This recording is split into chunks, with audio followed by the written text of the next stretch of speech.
মঙ্গলবার আজারবাইজান সীমান্তের কাছে জর্জিয়ার কাখেতি অঞ্চলে তুর্কি সি-130 সামরিক উড়োজাহাজটি বিধ্বস্ত হয়। উড়োজাহাজটি আজারবাইজান থেকে উড্ডয়ন করে তুরস্কে যাচ্ছিল। জাহাজটিতে থাকা ২০ তুর্কি সেনার সবাই নিহত হয়েছে বলে জানিয়েছে তুরস্কের প্রতিরক্ষা মন্ত্রণালয়। স্থানীয় সংবাদ মাধ্যমগুলো বলছে, উড়োজাহাজটিতে তুর্কি ও আজারবাইজানের সেনাও থাকতে পারেন। ঘটনার সময় আঙ্কারায় ভাষণ দিচ্ছিলেন তুরস্কের প্রেসিডেন্ট রিসেপ তাইপ এরদোগান। ভাষণ চলাকালে দুর্ঘটনার খবর জানতে পেরে তিনি শহীদদের জন্য সমবেদনা জানান। বিধ্বস্ত হওয়া উড়োজাহাজটি মার্কিন প্রতিষ্ঠান লকহিড মার্টিনের তৈরি। দুর্ঘটনায় ক্ষতিগ্রস্তদের এবং তুরস্কের বিমান বাহিনী ও নাগরিকদের প্রতি সমবেদনা জানিয়েছে লকহিড মার্টিন। এই ঘটনায় তুরস্কের সর্বাত্মক সহায়তার ঘোষণা করেছে প্রতিষ্ঠানটি।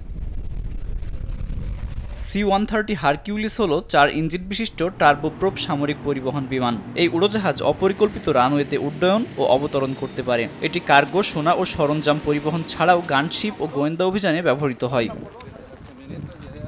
আব্দুল মালেক, RTV।